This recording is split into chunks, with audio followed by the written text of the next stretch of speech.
Padre, gracias. Bendiga a todas las personas que me están escuchando. Bendiga este programa, bendiga al evangelista Hugo Martínez, a su preciosa familia, a sus hermosos niños. Bendígalos, Padre, y bendiga la enseñanza esta mañana, Padre. Me pongo en sus manos, Padre, que sea el Espíritu Santo el que hable a través de este su indigno siervo. En Cristo Jesús se lo pido. Amén. El rey que se humilla y se arrepiente.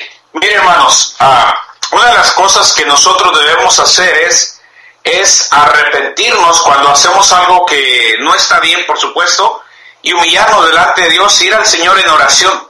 La oración de aquí del rey, y vamos a ver, el rey se llama Manasés. La oración de arrepentimiento acompañada de una gran humillación, le repito, es la clave para ser atendido y ser restaurado. Eso lo vemos en la vida de un rey malvado, idólatra y sanguinario, llamado Manasés, que oró a Dios y Dios lo restauró.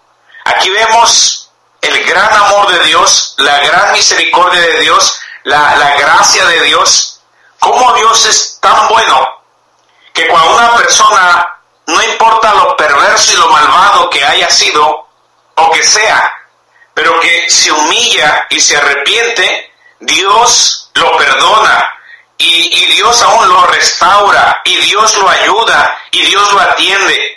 Ese es nuestro gran Dios todopoderoso, un Dios que muchas veces la mente humana no lo va a entender, porque nosotros como humanos somos vengativos, somos faltos de misericordia, no entendemos el gran amor, la misericordia de Dios. Este rey oró y se humilló grandemente, haciendo una oración de arrepentimiento. Y vamos a ver algunas cositas entonces en esta preciosa mañana. No le cambie, escuche con atención.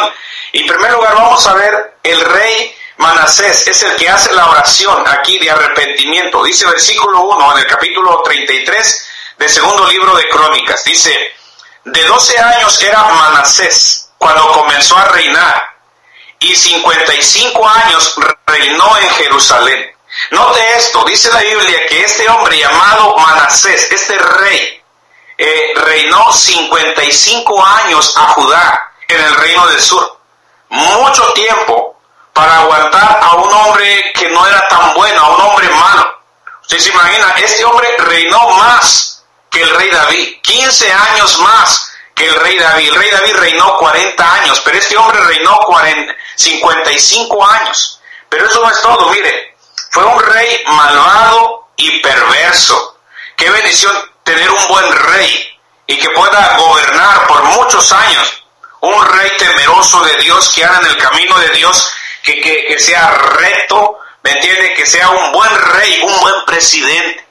Imagínense que muchas veces tenemos que aguantar nosotros aquí en Estados Unidos 8 años a un presidente inmoral, a un presidente que no tiene temor de Dios, a un presidente que abre las puertas al libertinaje, al pecado, a la inmoralidad. Eso es mucho. Pero ahora imagínense 55 años. Ahora, mire lo que era este rey. ¿Por qué estoy diciendo un rey malo, sanguinario, perverso, malvado? Mire lo que dice la palabra de Dios. Dice el versículo 2, segundo de Crónicas 33, versículo 2. Dice, pero hizo lo malo, hablando de Manasés, hizo lo malo ante los ojos de Jehová, conforme a las abominaciones de las naciones que Jehová había echado de delante de los hijos de Israel, porque él reedificó los lugares altos que Ezequías su padre había derribado, y levantó altares a los Baales, e hizo imágenes de acera, y adoró a todo el ejército de los cielos, y le rindió culto. Edificó también altares en la casa de Jehová, de la cual había dicho Jehová, en Jerusalén estará mi nombre perpetuamente. Edificó asimismo altares a todo el ejército de los cielos en los dos atrios de la casa de Jehová. Era un rey idólatra, pero eso no es todo. Miren lo que hizo. Versículo 6. Y pasó a sus hijos por fuego en el valle del hijo de Hinnom, y observaba los tiempos y miraba en agüeros. Era dado a adivinaciones y consultaba a adivinos y encantadores. Se excedió en hacer lo malo ante los ojos de Jehová hasta encender su ira. Note, dígame, ¿qué persona o qué clase de persona es esa que ofrece a sus propios hijos y los quema los ofrece en sacrificio a los ídolos. Él es un hombre perverso, malvado, que no tiene amor, no tiene nada, ¿me entiende?, de bueno en su corazón. Pero sigue diciendo la palabra de Dios. Dice, además de esto, puso una imagen fundida que hizo en la casa de Dios, de la cual había dicho Dios a David y a Salomón su hijo, en esta casa y en Jerusalén, la cual yo elegí sobre todas las tribus de Israel, pondré mi nombre para siempre, y nunca más quitaré el pie de Israel y de la tierra que yo entregué a vuestros padres, a condición de que guarden y hagan todas las cosas que yo les he mandado, toda la ley, los estatutos y los preceptos por medio de Moisés. Manasés pues hizo extraviarse a Judá y a los moradores de Jerusalén, para hacer más mal que las naciones que Jehová destruyó delante de los hijos de Israel. Y habló Jehová a Manasés y a su pueblo, mas ellos no escucharon. Mire, 55 años para poder soportando a un rey idólatra, a un rey malvado, a un rey sin aspecto natural, a un rey que se excedió en hacer lo malo. ¿Y sabe qué? A un rey completamente sanguinario, perverso. Mírenlo, dice la palabra de Dios en Segundo de Reyes, capítulo 21, versículo 16. Segundo de Reyes, capítulo 21, versículo 16. Dice, fuera de esto, derramó Manasés mucha sangre inocente en gran manera. Note lo que dice la palabra de Dios. Este rey era un sanguinario. Dice que derramó mucha sangre inocente en gran manera, hasta llenar a Jerusalén de extremo a extremo. Además de su pecado con que hizo pecar a Judá, para que hiciese lo malo ante los ojos de Jehová. Un rey malvado, perverso, sanguinario, que no se tocaba el corazón para matar a quien se le atravesara en el camino, con tal de lograr sus objetivos, sus propósitos. No quisiéramos esta clase de rey. Y aparte de todo esto, no quiso oír la palabra de Dios. Es lo que dice el versículo 10 de Segundo de Crónicas, capítulo 33. Dice, y habló Jehová a Manasés y a su pueblo, mas ellos no escucharon. Ahora, miren, cerró su oído a la palabra de Dios, cerró su corazón, y Dios no derramó su bendición sobre su vida. Al contrario, mire, hermano, mire, yo estaba pensando sobre esto. ¿Por qué? ¿Por qué Dios les permitió tener a la nación un rey tan malvado, tan perverso, tan sanguinario? Bueno, muchas veces le voy a decir algo. Cuando la nación se aleja de Dios, cuando la nación no trata de buscar a Dios, Dios permite que tengan esa clase de rey, como un castigo para ellos. Como la verdad es que el pueblo, por su conducta, no merecía tener un buen rey. A veces yo pienso también en lo mismo aquí en nuestra nación. Lamentablemente, mire, yo oro todos los días, le pido todos los días a Dios por nuestro presidente aquí en Estados Unidos. Y yo creo en lo personal, y yo creo que debemos orar todos los días por nuestro gobierno. Pero yo sé que no estamos bien en esta nación. No estamos bien. Y le voy a decir algo. En el año 2003, solamente un estado en esta nación había aprobado el matrimonio entre personas del mismo sexo. Hoy en día, más allá de la mitad de todos los estados en Estados Unidos ya lo aprobaron. No estamos bien.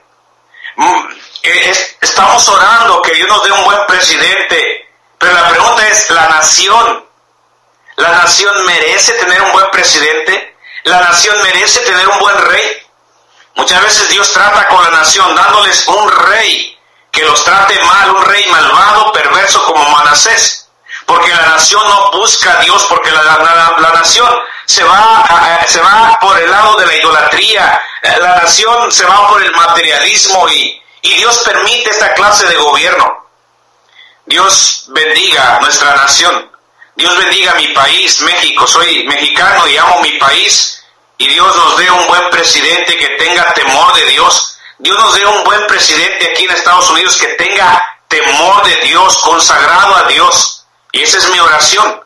Pero Manasés, el rey de Judá, 55 años reinó, un hombre malvado, perverso, pero algo pasó. En el versículo 12 y 13 vemos que él oró. ¿Por qué oró? Miren lo que dice la palabra de Dios. El versículo 11 de 2 de Crónicas 33. Por lo cual Jehová trajo contra ellos los generales del ejército del rey de los asirios, los cuales aprisionaron con grillos a Manasés, y atado con cadenas lo llevaron a Babilonia. Mas luego que fue puesto en angustias, oró a Jehová su Dios, humillado grandemente en la presencia del Dios de sus padres, y habiendo orado a él fue atendido, pues Dios oyó su oración y lo restauró a Jerusalén a su reino. Entonces reconoció Manasés que Jehová era Dios. Algo interesante, el rey Manasés ora. No solamente el rey ora, el rey, dice la Biblia, se humilla grandemente. Entonces la segunda cosa que vamos a ver aquí en esta mañana es que el rey ora y se humilla grandemente. Una oración de arrepentimiento. ¿Cuándo fue que oró? Cuando Dios le habló con mano dura a través del cautiverio y de la angustia. Es lo que dice la palabra de Dios. Mire, Dios está en control de todo lo que pasa. Dios estaba en control de la situación. Y aún Dios había permitido que este perverso rey sanguinario reinara a Judá. Pero todo tiene su tiempo, todo tiene su límite. Y Dios dijo hasta aquí. Por lo cual, dice la Biblia, Jehová trajo contra ellos los generales del ejército del rey de los asirios, y allí agarraron, aprisionaron con grillos a Manasés, y atado con cadenas, dice la Biblia, lo llevaron a Babilonia. Se le acabó el tiempo a Manasés. Sí, hermanos, Dios es paciente para con nosotros, y Dios espera que nos arrepintamos. Y muchas veces seguimos en nuestro pecado, seguimos en el pecado, no queremos oír la palabra de Dios. Y alguna vez estamos en la iglesia, pero ahí estamos con nuestro oído cerrado. Sí está nuestro cuerpo, pero quién sabe dónde está nuestro corazón. Y Dios nos está hablando, pero seguimos en el pecado, seguimos haciendo cosas que no están bien, hasta que Dios dice, hasta aquí. Y es cuando Dios tiene que hablarnos con mano dura. Y le habló con mano dura al rey Manasés a través del cautiverio, y lo puso en gran angustia. Y al ser puesto en angustia, ahí oró Manasés. Ahí él se humilló grandemente y oró a Dios. Tuvo mucho tiempo para meditar ahí en la cárcel. Tuvo tiempo para hacer memoria de sus padres y de la voz de los profetas. Reconoció que Jehová es el único Dios verdadero. Y hermanos, hasta que Dios no trató con él de una manera dura, con mano dura, entonces fue que él volvió su mirada al cielo y reconoció que hay un Dios todopoderoso y que está en control de todo, y se humilló grandemente y oró a Jehová, dice la palabra de Dios. Pregunta, ¿por qué Dios nos tiene que poner en gran angustia para que oremos? Qué perezosos muchas veces somos para orar. Qué perezosos. No queremos orar. Mire, es lamentable y es triste que en nuestras iglesias el domingo por la mañana es cuando viene más gente. Por la tarde regresan unos cuantos. Y miércoles menos todavía. Qué triste. ¿Y por qué digo miércoles o jueves? Y luego decimos servicio de oración. Y la gente no quiere llegar. Y decimos, vamos a tener una vigilia de oración. Nosotros en nuestra iglesia, hoy esta semana, les dije el domingo pasado que íbamos a orar en el templo todas las mañanas. Y iban a llegar hermanos en diferente horario. A las 4 de la mañana llega un hermano, abre el templo, y a las 5 de la mañana llega otro, llego yo a las 5 de la mañana, a las 6 de la mañana llega mi hijo, y los que lleguen a esas horas nos unimos, nos juntamos, estamos leyendo el libro de Santiago, un capítulo, y nos ponemos a orar. Tome su tiempo para orar, y el que termine de orar puede ir saliendo, irse a su trabajo. Y gracias a Dios han llegado algunos hermanos, pero la verdad yo esperaba más. Yo esperaba que más hermanos llegaran. Digo, gracias a Dios que han llegado hermanos, pero ¿qué de otros que no llegaron? Algunos que yo sé que sí pueden llegar a la oración, ¿por qué no llegan a la oración? ¿Por qué menosprecian el tiempo para orar? Algunos dirán, pastor, yo oro en mi casa. Sí, es cierto, pero el Señor dijo una cosa: mi casa será llamada casa de oración.